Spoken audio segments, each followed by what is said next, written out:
శ్రీ మహాగణాధిపతయే నమః. ఇప్పుడు పూజ అంతా కూడా పూర్తయింది. మనం సంకల్పం కల్పోక్త ప్రకారము అని చెప్పుకున్నాం. కల్పోక్తము అంటే కల్పము ఉక్తం అంటే ఋషి చేత చెప్పబడి మన చేత ఆచరించబడేది కాబట్టి కల్పోక్తమైంది.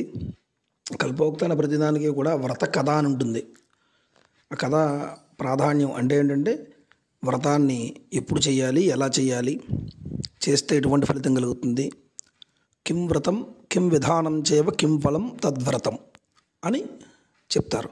అంటే ఆ వ్రతం ఏమిటి, వ్రత విధానం ఏమిటి, ఎప్పుడు చేయాలి, ఎలా చేయాలి, చేస్తే ఎటువంటి ఫలితం కలుగుతుంది, పూర్వపు యుగాలలో ఎవరైనా ఈ వ్రతాన్ని ఆచరించారా, ఆచరించి ఎవరైనా ఫలితాన్ని పొందారా అనేటువంటి విధానానంతా కూడా వ్రతం కల్పం చెప్తుంది. ఆ కల్పాన్ని మనం ఈ వరసిద్ధి వినాయక వ్రత కల్పాన్ని కూడా మనం ఇక్కడ చెప్పుకుందాం.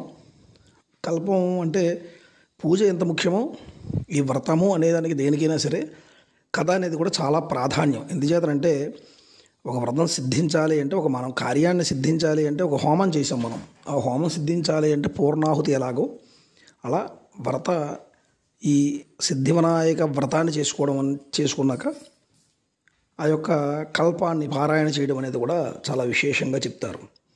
దానివల్లే వ్రతం యొక్క ఫలితం సిద్ధిస్తుంది అంటారు. కనుక మనం దాన్ని అంటే మామూలుగా కథ అనేసరికి ఏమిటంటే మనకు అందరికీ తెలుసున్న విషయమే కదా అని చెప్పేసి చాలామంది స్కిప్ చేస్తూ ఉంటారు. అలా కాకుండా ఎంత తెలుసున్నటువంటి విషయాన్నైనా సరే ఒకసారి వినడం వల్ల, దాన్ని ఒకసారి మనం అవతరించడం వల్ల, దాన్ని మనం ఆలోచించడం వల్ల, ఎందుకు ఇలా జరిగింది అనేటువంటి విషయాన్ని తెలుసుకోవడం వల్ల కూడా చాలా విశేషమైనటువంటి ఫలితాన్ని మనం పొందడం జరుగుతుంది అని ఋషులు చెప్పడం జరుగుతుంది. ఎందుచేత అందులో ప్రధానంగా ఈ వ్రతాన్ని ప్రప్రథమంగా ఆచరించినటువంటి వారు శ్రీకృష్ణ పరమాత్మ అని చెప్తారంటే శ్రీకృష్ణ పరమాత్మ అంటే గీతని బోధించినటువంటి గీతాచార్యుడు, జగద్గురువు అయినటువంటి శ్రీకృష్ణ పరమాత్ముడు ముందుగా ఈ వ్రతాన్ని ఆచరించి ఫలితాన్ని పొందాడు.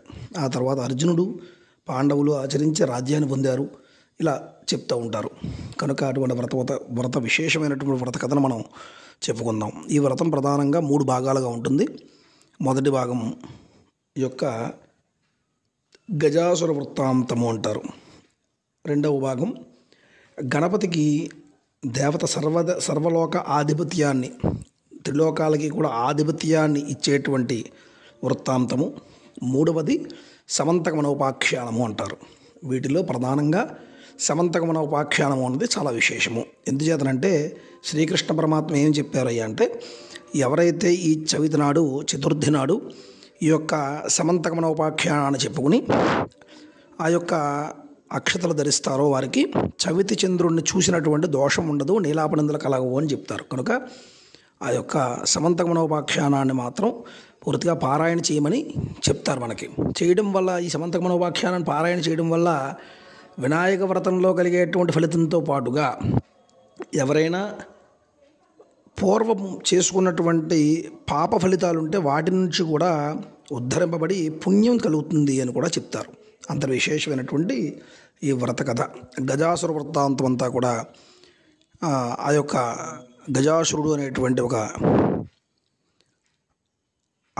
రాజు శివుని గురించి ఘోరమైనటువంటి తపస్సు చేసి శివుడి యొక్క సాక్షాత్కారం లభించిన తర్వాత ఏం వరం కావాలో కోరుకోవయ్యా అంటే మీరు ఎప్పుడూ కూడా నా యొక్క కుక్షియందు అంటే పొట్టలో ఉండేటువంటి వరం ఇవ్వమని అడిగట.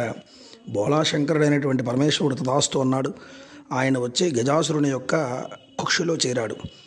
ఆ తర్వాత లోకాలన్నీ కూడా పరమేశ్వరుడు లేకపోవడం వల్ల అంతా కూడా అయోమయ పరిస్థితి ఏర్పడింది.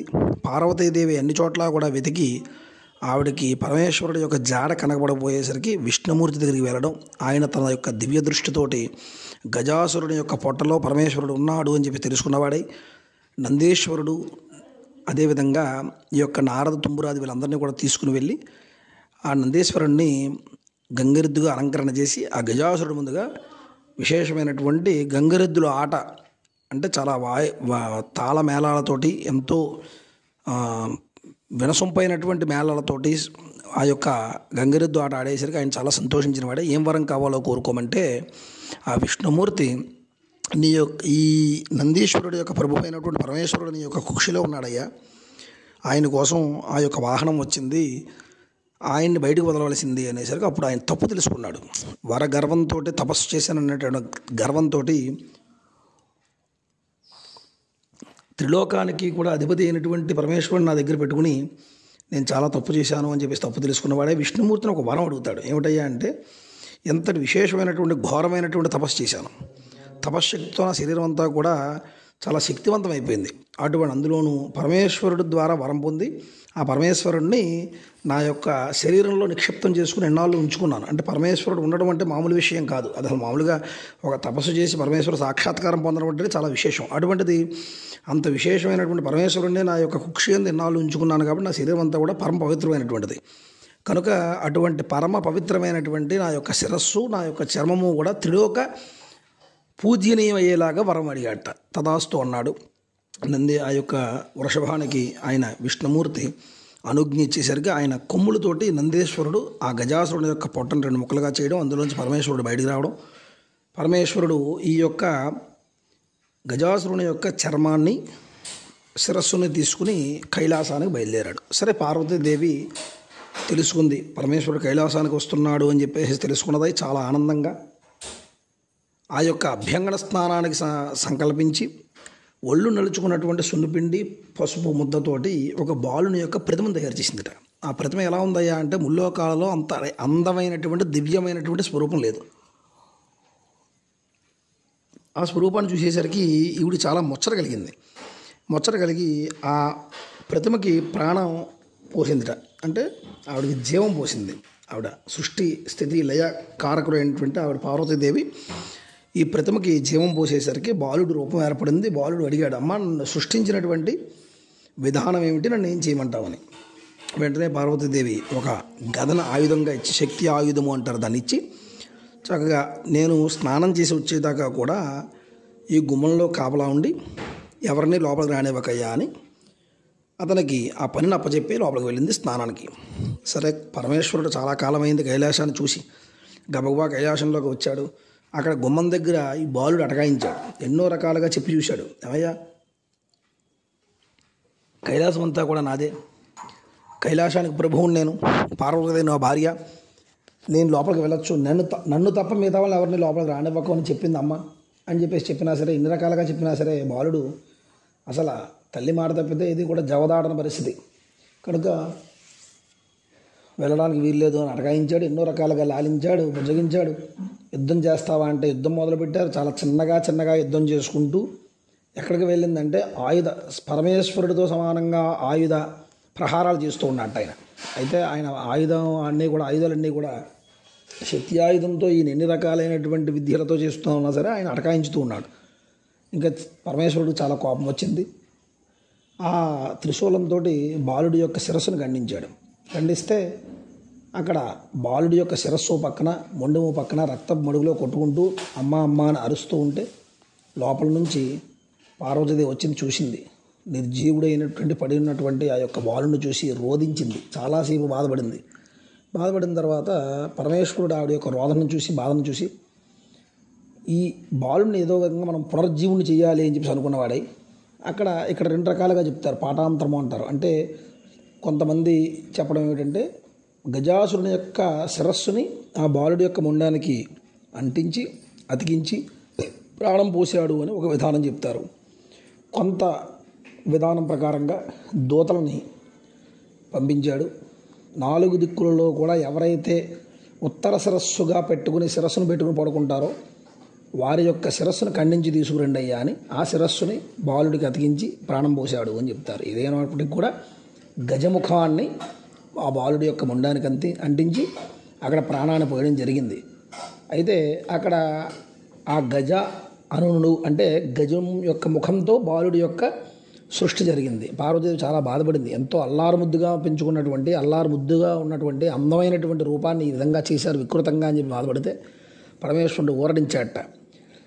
ఆ యొక్క ముల్లోకాల యొక్క రక్షణ కోసం భవిష్యత్తులో వచ్చేటువంటి మూషికాసురుడు అనేటువంటి ఒక రాక్షస సంహారం కోసం ఈ అవతారం అవసరం కనుక ఈ అవతారాన్ని సృష్టి చేయడం జరిగింది అని చెప్పేసి ఊరడించేసరికి ఆవిడ చక్కగా అనేక రకాలైన అక్కడ పరమేశ్వరుడు పార్వతీదేవి కూడా అనేక రకాలైన శక్తులు, దివ్యమైనటువంటి ఆయుధాలు కూడా గణపతికి ప్రసాదించడం జరిగింది. తర్వాత కొన్నాళ్ళు జరిగిన తర్వాత దేవతలందరూ కూడా పరమేశ్వరుడి దగ్గరికి వచ్చారు. పరమేశ్వర, ముల్లోకాలలో కూడా త్రిలోక ఆధిపత్యాన్ని ఎవరిని నియమించండి అధిపతిని అని చెప్పేసి అనేసరికి అక్కడ ఉన్నటువంటి సుబ్రహ్మణ్యేశ్వర స్వామి గజాననుడు ఇద్దరు కూడా నేనంటే నేను అని చెప్పేసి పోటీ పడుతూ మొదలుపెట్టారట. అయితే పరమేశ్వరుడు వీరిద్దరికీ కూడా ఒక పరీక్షను విధించాడు. ఏమిటయ్యా అంటే ముల్లోకాలకి ఆధిపత్యం కావాలి కాబట్టి ముల్లోకాలలో ఉన్నటువంటి తీర్థయాత్రలు, నదీ స్నానాలు, అదేవిధంగా తీర్థ సంబంధమైనటువంటి యొక్క దేవాలయాలు ఇవన్నీ కూడా, క్షేత్రాలు ఇవన్నీ కూడా క్షేత్ర సందర్శన ఎవరైతే చేసి ముందుగా మా దగ్గరికి వస్తారో వారికి త్రిలోకాధిపత్యాన్ని ఇస్తాము అని చెప్పేసి అనేసరికి చాలా సంతోషంగా సుబ్రహ్మణ్యేశ్వర స్వామి ఏం చేశాడు, నెమలిన వాహనంతో ఆ యొక్క గబగబా పరిగెత్తుకుంటూ వెళ్ళాడు. గణపతి అక్కడే కూర్చున్నాడు. పరమేశ్వరుడు చూశాడు, ఏమయ్యా ఏమిటి బయలుదేరలేదు అని చెప్పేసి అడిగేసరికి గణపతికి చాలా బాధపడ్డాడట. ఏమయ్యా పరమేశ్వర, నీ చిన్న కొడుకు అంటే ఇష్టమైతే ఆయనకి త్రిలోకాధిపత్యాన్ని ఇచ్చుకోవచ్చు కదా, ఎందుకు ఈ విధంగా 10 మందిలోనూ నన్ను ఈ విధంగా చులకన చేయడము అని చెప్పేసి బాధపడేసరికి నా యొక్క వాహనం ఏమిటి ఎలక, నా శరీరం ఏమిటి లంబోదరుడు, లంబముగా ఉండేటువంటి ఉదరం కలిగినటువంటి వాడు, అంటే బాగా పొట్ట అది ఎక్కువగా ఉంటుంది కనుక నేను ఎలా వెళ్ళగలను ఏమిటి అని చెప్పేసి అడిగితే ఆయన అప్పుడు చెప్పాడు ఒక రహస్యాన్ని. ఇది అందరికీ కూడా, ఇది గణపతికి పరమేశ్వరుడు చెప్పాడు, గణపతికి మాత్రమే పనిచేసేది అనుకోకుండా మనం అందరం కూడా ఇది ఆచరించడం వల్ల మనందరికీ కూడా ఉపయోగం ఉంటుంది. ఏమిటయ్యా అంటే ఎవరైతే తల్లిదండ్రులని చక్కగా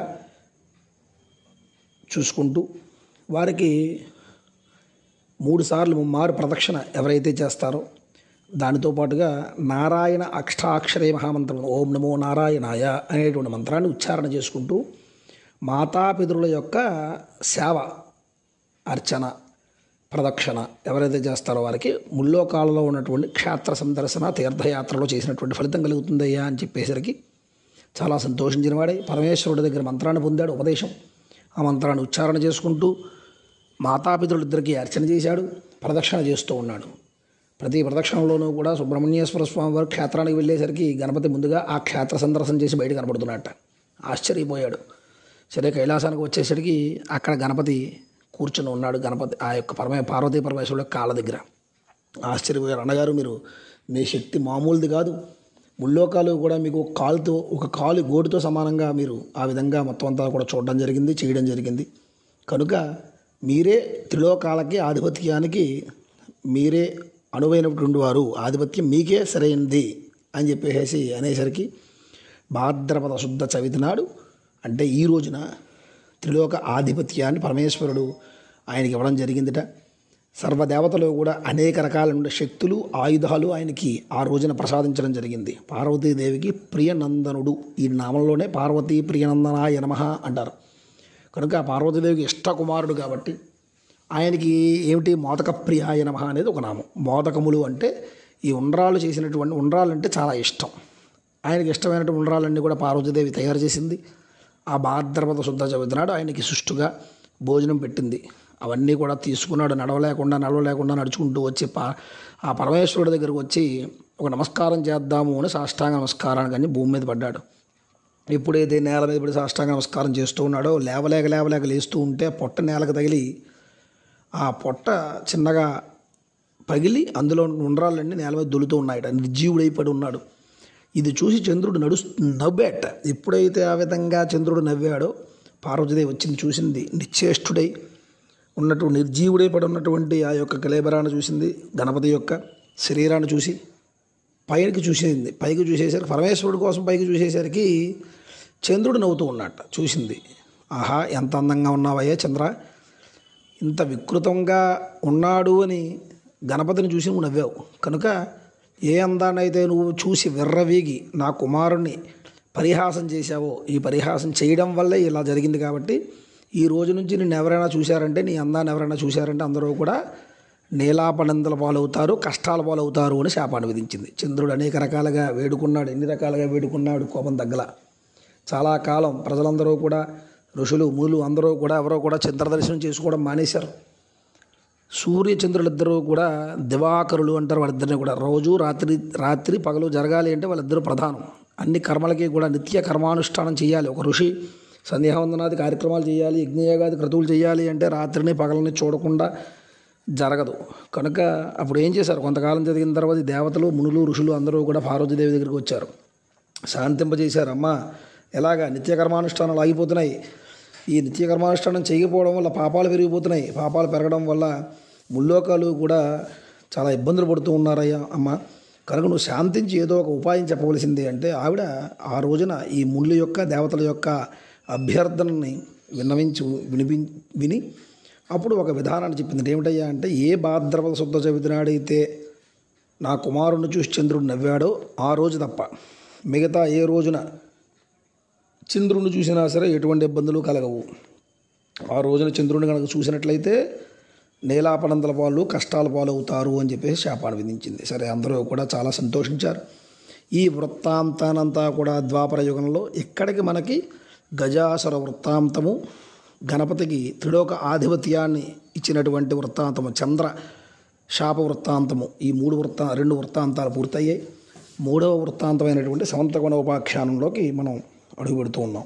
అయితే ఈ సమంతకమనోపాఖ్యానం చాలా విశేషమైనటువంటి ఆఖ్యానం. ఇందులో జాంబవంతుడు, శ్రీరామ వృత్తాంతం ఇవన్నీ కూడా వస్తాయి.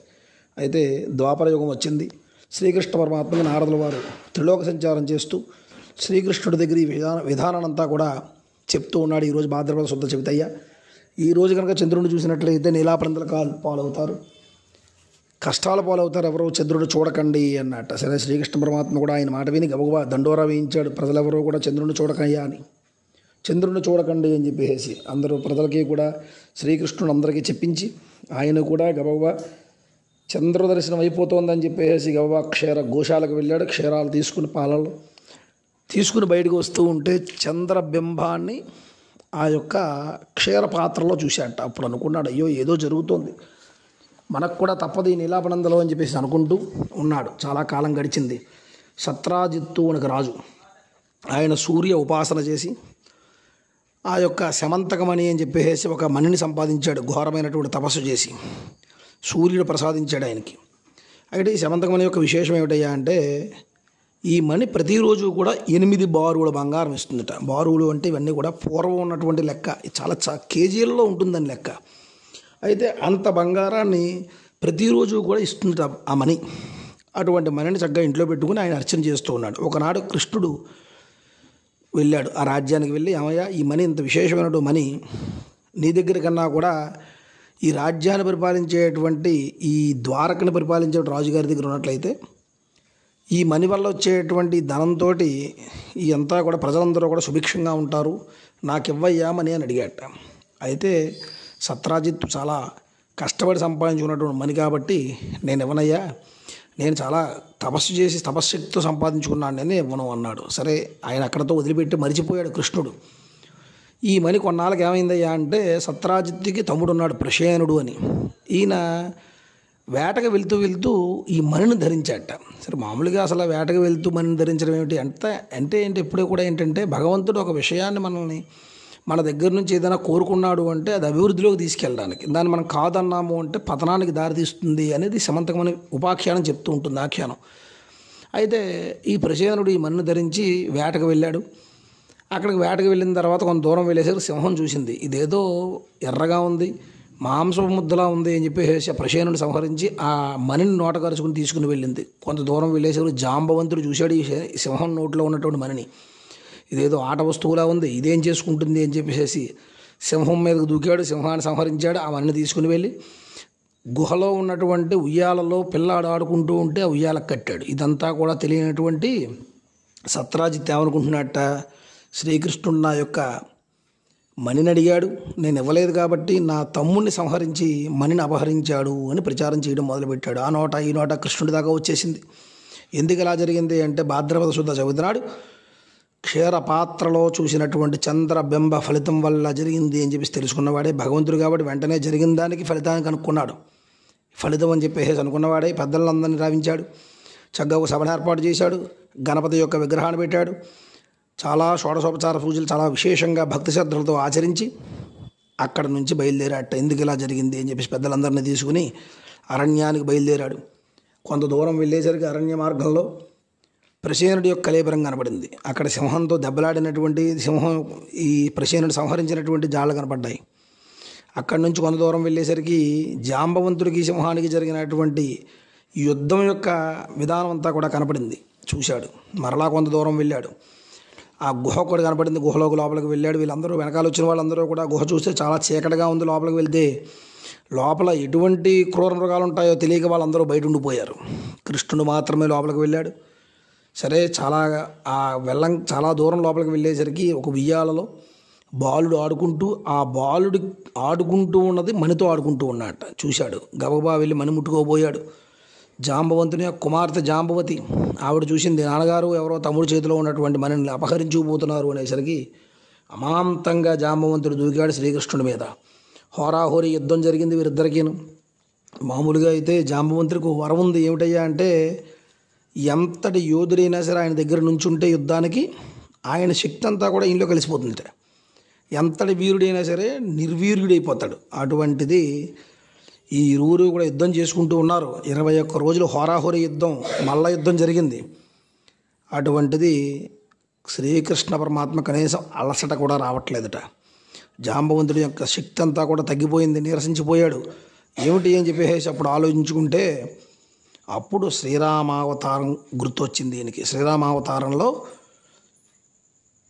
ఆ యొక్క సీతారామ పట్టాభిషేక సమయంలో అందరికీ కూడా ఈ యుద్ధంలో లంకాదహన సమయంలో రావణ సంహార విషయంలో సహకరించినటువంటి వానరులకి, రాజులకి అందరికీ కూడా ఈయన సత్కారాలు చేస్తూ కావలసిన వరాలు ఇస్తూ ఉన్నప్పుడు ఈ జాంబవంతుడిని కూడా, ఏమయ్యా నువ్వు కూడా చాలా కష్టపడ్డావు, నీకు కూడా ఏదైనా వరం ఇవ్వాలని ఉంది నాకు అంటే, ఆయన ఏం చేసేట, ఆయన దగ్గర ఉన్నట్టు వరగర్వం, అందులోనూ శ్రీరాముడు లాంటి యోధుడితో యుద్ధం చేసి గెలిస్తే ఇంకా లోకాధిపత్యం, ఇంకా ఆయన మించినటువంటి వీరుడే లేడు. ఎందుచేతనంటే అప్పటికే శ్రీరాముడు నియమించినటువంటి యోధుడు లేడు, ఆయనతో సమానంగా యుద్ధం చేయగలిగినటువంటి రాజు లేడు. అందుగురించే ఆయన అంతటి యోధుడు రాజు ఆయన దగ్గరుండి చూశాడు. ఎందుచేతనంటే ఆ యుద్ధకాండలో చెప్తారు, ఆంజనేయుడు అంటాట వీరందరికీ శ్రీరాముడికి ఎప్పుడూ కూడా యుద్ధంలో మనందరినీ ఏంటంటే సహాయం కావాలి అని నుంచోబెట్టాడు. కానీ నిజంగా రాముడు చేసే యుద్ధం యొక్క విషయం చూస్తే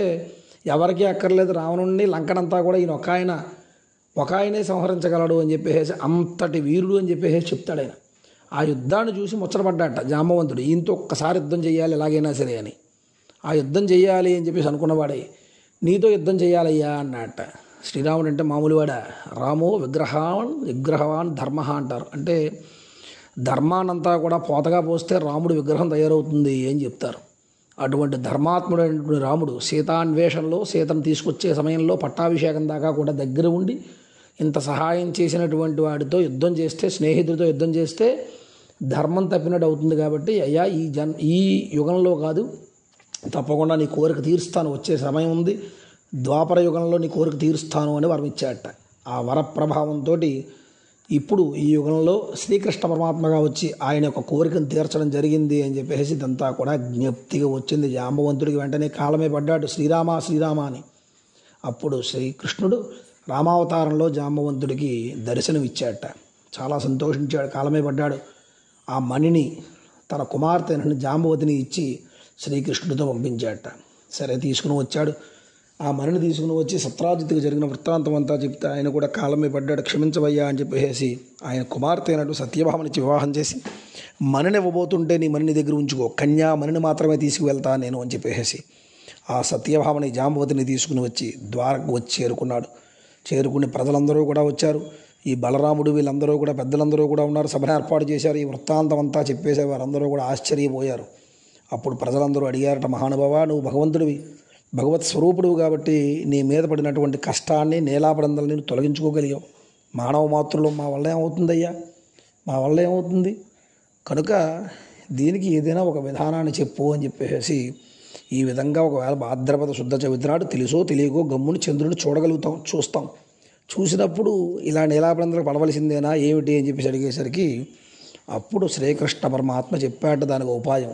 ఎవరైతే భాద్రపద శుద్ధ చవితి నాడు గణపతిని భక్తి శ్రద్ధలతో ఆరాధించి అర్చించి ఈ శమంతగమనోపాఖ్యానము అంటే ముందు చెప్పుకున్నటువంటి గజాసుర వృత్తాంతం కానీ, గణపతికి త్రిలోకాధిపత్య వృత్తాంతం కానీ, చంద్రశాప వృత్తాంతం కానీ చెప్పుకోలేకపోయినా కనీసం శమంతగమనోపాఖ్యానము అనేటువంటి ఈ ఆఖ్యానాన్ని చెప్పుకొని అక్షతలు ధరించినట్లయితే చంద్రుణ్ణి చూసినప్పటికీ కూడా శుభం కలుగుతుంది తప్పితే ఎటువంటి కష్టము కలగదు అని చెప్పేసి శ్రీకృష్ణ పరమాత్మ అందరికి కూడా చెప్పాడు. ఆ రోజు నుంచి కూడా అందరూ కూడా ఈ వ్రతాన్ని చేస్తూ సకల సౌఖ్యములు పొందుతూ ఉన్నారయ్యా అని చెప్పేసి సూత మహర్షి సౌనకాది మహామునులందరికీ కూడా చెప్పాడు. చాలా ప్రకృతి వినాయక చవితి అంటే ఇక్కడి నుంచి పండగలన్నీ కూడా తొలి ఏకాదశి నుంచి పండగలన్నీ మొదలైనప్పటికీ కూడా ప్రధానమైనటువంటి పండుగలన్నీ కూడా వినాయక చవితి నుంచి మొదలవుతూ ఉంటాయి. ఎందుచేతనంటే మనకి శంకరాచార్యుల వారు చెప్పినట్లుగా పాంచాయతన పూజ అంటారు. పంచాయతన పూజ అంటే గణపతి, అంబిక, లక్ష్మీనారాయణ, సూర్యనారాయణ, పరమేశ్వర ఈ 5 దేవతలు కూడా చాలా విశేషమైనటువంటి శక్తినిచ్చేటువంటి వారు. ధనాన్ని ఒక మనిషి జీవించడానికి, భూలోకంలో ఉండడానికి పుణ్యంతో సహా, దాంతో సహా, ఐశ్వర్యంతో సహా, ఆరోగ్యంతో సహా, ఆయుష్తో సహా నువ్వు ఏమి కోరుకుంటే ఆ కోరికలన్నీ తీర్చగలిగిన వాళ్ళు ఈ 5 దేవతలు అంటారు. ఇంకే ఎవరు ఉన్నా ముక్కోడి దేవతలందరూ కూడా ఈ 5 గణాల్లోనే ఉంటాయి అంటారు. కనుక ఈ 5 దేవతలకి అర్చన మొదలయ్యేటటువంటి మొదటి అర్చన ఏమిటయ్యా అంటే గణపతితో మొదలవుతూ ఉంది. మొదట భాద్రపద మాసంలో వచ్చే చవితి నాడు మొదలుపెట్టుకుని నవరాత్రులు చేస్తాం, గణపతి నవరాత్రులు. తర్వాత వచ్చేటువంటి అమ్మవారు ముందుగా కుమారుని పంపించింది, తర్వాత అమ్మవారు వచ్చేస్తోంది. మనకు ఆశ్వేజ మాసంలో పాడ్యం మొదలుకొని విజయదశమి దాకా 9 రోజులు కూడా నవరాత్రులు కూడా అమ్మవారికి సంబంధించిన నవరాత్రులు. తర్వాత స్వామివారు వస్తారు. ఎవరు? పరమేశ్వరుడు. కార్తీక మాసం అంతా కూడా శివకేశవ ప్రీతిగా కార్తీక దామోదరుడు అంటే విష్ణుమూర్తి, పరమేశ్వరుడు ఈ ఇద్దరికీ కూడా చాలా విశేషమైనటువంటి మాసం అది. కార్తీక మాసం అంతా కూడా శివార్చనలతోటి విష్ణువార్చనలతోటి గడుస్తూ ఉంటుంది. తర్వాత వచ్చేటువంటి మార్గశిరం, మాసానాం మార్గశీర్షోహం అంటాడు విష్ణుమూర్తి. అంటే మార్గశిరస మాస రూపంలో నేనున్నానయ్యా అని చెప్తారు. కనుక మార్గశిర మాసంలో విష్ణు విశేషమైనటువంటి అర్చన జరుగుతుంది. తర్వాత పుష్యమాసము కూడా విశేషంగా సుబ్రహ్మణ్య ఆరాధనకు చాలా విశేషం అని చెప్తారు. అంటే షడాయతన పూజ విధానం ఉంది. షడాయతనంలో పుష్యమాసాన్ని సుబ్రహ్మణ్య ఆరాధనకు విశేషంగా వాడతారు.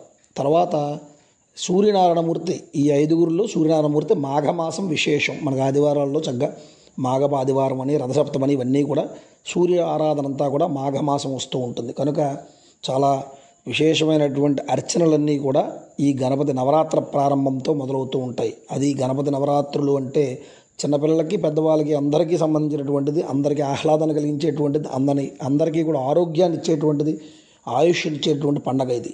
అందులోనూ ప్రకృతి స్వరూపంగా మనం చూడండి, గణపతిని మిగతా దేవతలందరినీ ఎలా ఆరాధన చేసినా గణపతి దగ్గరికి వచ్చేసరికి పత్రితో పూజ చేస్తాం. ఎందుచేతనంటే ఇప్పటిదాకా కూడా చెట్లన్నీ కూడా వర్ష ఋతువు ముందుగా ఉన్నటువంటి గ్రీష్మ ఋతువులు అంతా కూడా ఆకులు రాలిపోయి అప్పుడప్పుడే చిగుళ్ళు వస్తూ ఉంటాయి. చక్కగా ఈ వర్ష ఋతువు వచ్చి భాద్రపదం వచ్చేసరికి చెట్లన్నీ కూడా ఒక స్థిరమైనటువంటి స్థితికి చేరుకుంటాయి. చక్కగా ఆ పత్రి అన్నీ కూడా పచ్చగా ఉంటుంది లోకం అంతా కూడా. ఈ పచ్చగా ఉన్నటువంటి స్వరూపాన్నే గణపతిగా ఆరాధన చేయమని చెప్తున్నారు. ప్రకృతి స్వరూపంగా ఆరాధన చేస్తూ ఆ ప్రకృతిలో వచ్చినటువంటి ఆ పత్రితో ఆరాధన చేస్తే ఆ పత్రి ఒక్కొక్క పత్రి ఒక్కో దానికి, ఈ పత్రులు చేసే 21 రకాలైన పత్రులు కూడా ఆయుర్వేదంలో విశేషమైనటువంటి గుణాలు కలిగినటువంటి పత్రులే. వీటిని ఒక్కొక్క దాన్ని ఆకుని అక్కడ పెట్టడం వల్ల, వీటి నుంచి వచ్చేటువంటి గాలిని పీల్చడం వల్ల, వాటి ద్వారా వచ్చేటువంటి ఆ యొక్క గాలిని పీల్చడం వల్ల మన శరీరంలో ఉన్నటువంటి వాత, పిత్త, కఫోద్భవాలన్నీ కూడా సెట్ అవుతాయి, అంటే సరి అవుతాయి అని చెప్తారు. అలా కూడా ఆయుర్వేద శాస్త్రంలో కూడా వినాయక చవితి చాలా విశేషమైనటువంటి విధానం చెప్పుకొచ్చారు. ఇవన్నీ కూడా ఏంటంటే అవతరించిన వాళ్ళకి, తెలుసుకున్న వాళ్ళకి చాలా విశేషంగా తెలుస్తూ ఉంటుంది. ప్రధానంగా గణపతి యొక్క ఆరాధన మనం పూర్తి చేసుకున్నాం కల్పంతో సహా. కనుక ఈ శ్రద్ధాభక్తులతో చేసిన వారందరూ కూడా చక్కగా ఎవరైతే గణపతిని ఈరోజు ఆరాధన చేసుకున్నారో, అర్చన చేసుకున్నారో, ఈ కథ అంతా కూడా విన్నారో వీరందరికీ కూడా సకలమైనటువంటి ఆయుష్, ఆరోగ్యము కలగాలని భగవంతుని కోరుకుంటూ మీ యొక్క ఉమారామలింగేశ్వర జ్యోతిర్వాస్తు పీఠమునందు చక్కగా మన యొక్క పీఠంలో ఈరోజు నుంచి గణపతి యొక్క నవరాత్ర ప్రారంభమైంది. ఇక్కడి నుంచి కూడా షడాయుతనార్చన మొత్తం మనం ఇందాక చెప్పుకున్నట్లుగా గణపతి, అమ్మవారు, కార్తీక మాసంలో స్వామివారిది పరమేశ్వరార్చన, మార్గశిరంలో సుదర్శనార్చన, మాఘం పుష్యమాసంలో అంటే ప్రతీ నెల కూడా కృత్తికా నక్షత్రం నాడు మనం ఈ యొక్క సుబ్రహ్మణ్య ఆరాధన ప్రతీ నెల చేస్తూ ఉన్నాం. వాటితో పాటుగా పుష్యమాసంలో విశేషమైన సుబ్రహ్మణ్య ఆరాధన చేసుకుంటూ మాఘమాసంలో ఈ యొక్క సూర్యనారాయణ అర్చన చేసుకోవడానికి ముందుగా ఈ యొక్క వేటికి కూడా ఎటువంటి విఘ్నాలు లేకుండా చూడమని గణపతిని కోరుకుంటూ మన పీఠాన్ని ఆశ్రయించినటువంటి భక్తులు, అదేవిధంగా పీఠానికి సహకారాలు అందిస్తూ చక్కగా ఈ కార్యక్రమాలన్నిటికీ కూడా మీరు చేయండి, మేము ఉన్నాం వెనకాల అని చెప్పేసి సహాయాన్ని అందిస్తున్నటువంటి భక్తులందరూ కూడా సకలమైనటువంటి ఆయురారోగ్యైశ్వర్యాలతో తులతోగాలని చెప్పేసి సకలమైనటువంటి మీరు చేసేటువంటి వృత్తి, వ్యాపార, విద్య ఉద్యోగ వ్యాపార వ్యవసాయ విషయాలన్నీ కూడా మీకు ఆనుకూల్యంగా ఉండాలని, రాజకీయ రంగంలో ఉన్నవారు అందరూ కూడా సకలమైనటువంటి సౌభాగ్యాలు పొందాలని చెప్పేసి, ఆడవారందరూ కూడా ఆయుష్, ఆరోగ్యం, సౌభాగ్యం పొందాలని, పిల్లలందరూ కూడా సద్బుద్ధి, సజ్ఞానాన్ని పొంది సవిద్యను పొందాలని చెప్పేసి కోరుకుంటూ మీ కల్లూరు సాయి శర్మ. నమస్కారం.